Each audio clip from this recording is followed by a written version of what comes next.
हाय parents, मैं अनुज। Autism success with स्वयं channel पर आपका बहुत बहुत स्वागत है। आज हम एक बेहद ही खास टॉपिक पर बात करने वाले हैं, स्पेशल एजुकेशन। यहाँ पे मैं आज आपको कुछ एक्टिविटीज़ भी बताऊंगी कि जिससे आपको अपने बच्चे के साथ क्या क्या करना है उसमें हेल्प होगी। तो जब स्वयं को ऑटिज्म डायग्नोस हुआ था तो मैं अंदर से टूट चुकी थी। मैं चाहती थी कि वो बोले, समझे, मेरी आंखों में देखे, लेकिन वो बस अपनी ही दुनिया में खोया हुआ रहता था। उस वक्त सबसे बड़ा सवाल था, क्या करूं, कहाँ से शुरू करूं। आपके जैसा मेरे भी दिमाग में यही चलता रहता था। मैंने थेरेपी शुरू की, लेकिन साथ ही मैंने घर पर स्पेशल एजुकेशन भी शुरू किया, छोटे छोटे कदमों से। और वहीं से शुरू हुई हमारी जर्नी। स्पेशल एजुकेशन शुरू करने का सही समय है जितनी जल्दी उतना अच्छा। अगर आपके बच्चे में developmental delay, speech delay, attention problem या सोशल इंटरेक्शन की कमी है तो आपको वेट नहीं करना है, स्पेशल एजुकेशन स्टार्ट करना है। तो स्पेशल एजुकेशन का मतलब सिर्फ स्कूल नहीं, तो वो तरीका है जिसमें बच्चा अपने पेस पर अपनी समझ के हिसाब से सीखता है। और ये शुरुआत घर से ही होती है। स्वयं के साथ ना मैंने सबसे पहले उसका इंटरेस्ट बढ़ाना शुरू किया। मैंने सिंपल एक्टिविटीज से शुरुआत की। तो सबसे पहली एक्टिविटी है balloons and bubbles activity. Bubble popping game.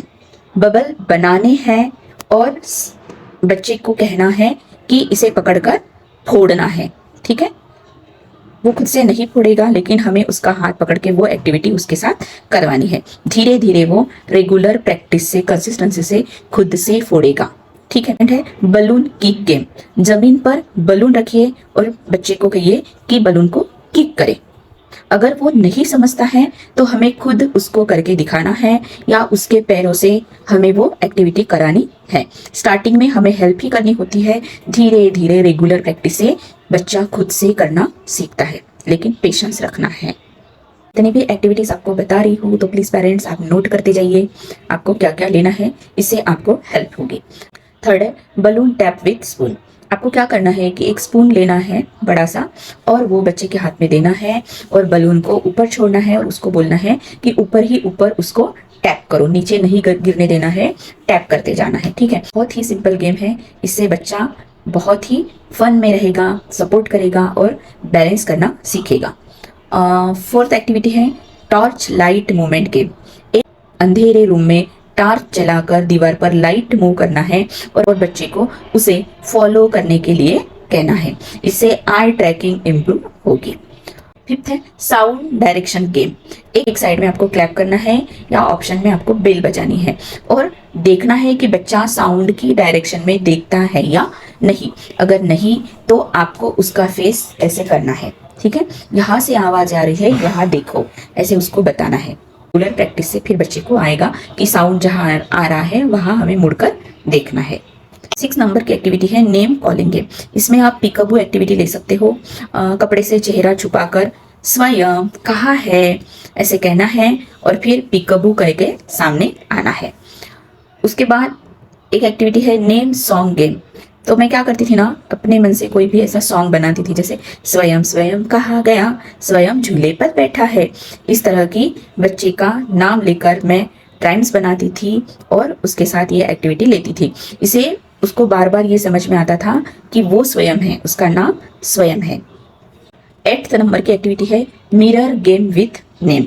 बच्चे के सामने मिरर रखकर या मिरर के सामने बच्चे को खड़ा कर उसके नाम से उसे हमें बुलाना है और जब वो देखे तो आपको कहना है वाह स्वयं ने देखा। ऐसे मैं स्वयं के साथ करती थी। स्वयं को मिरर में देखने के लिए बोलती थी नाम लेकर। अगर उसने देखा मिरर में तो मैं इसको बोलती थी वाह स्वयं ने देखा, वाह वेरी नाइस। 9 नंबर की एक्टिविटी है नेम विथ एक्शन। स्वयं क्लैप क्लैप, स्वयं टैप टैप, स्वयं डांस डांस, स्वयं राउंड राउंड। ऐसे कर कर मैं सिंपल एक्शन प्लस उसका नाम जोड़कर एक्टिविटी लेती थी। इससे क्या हुआ कि स्वयं को अपना नाम समझ में आने लगा कि मैं स्वयं हूँ। ये छोटी छोटी एक्टिविटी डेली रूटीन का पार्ट हमारे बन गई थी। कोई प्रेशर नहीं था, सिर्फ फन और बॉन्डिंग थी। 1 महीने बाद स्वयं ने मेरी तरफ देखने में इंटरेस्ट लिया। 2 महीने बाद वो बबल्स के पीछे दौड़ने लगा और हंसने लगा। 3 महीने बाद उसने पहली बार मेरे हाथ से टॉय लिया और मुझे देखा। स्पेशल एजुकेशन का पहला कदम है कनेक्शन बनाना, रिस्पॉन्स पाना और चाइल्ड के इंटरेस्ट को समझना। अगर आप भी जर्नी की शुरुआत कर रहे हैं, आप भी यही एक्टिविटीज अपने बच्चे के साथ शुरू कर सकते हैं। बहुत ही हेल्प होगी, बहुत इंप्रूवमेंट बच्चे में दिखेगा। तो आपको ये वीडियो हेल्पफुल लगा हो तो कमेंट करें पार्ट 2। मैं आपके लिए अगली वीडियो लेकर जरूर आऊंगी जहां हम बात करेंगे लर्निंग एंड कम्युनिकेशन की। इस वीडियो को उन पेरेंट्स के साथ जरूर शेयर करें जो कंफ्यूजन में हैं, क्योंकि एक सही शुरुआत पूरी जिंदगी बदल सकती है। Thank you so much.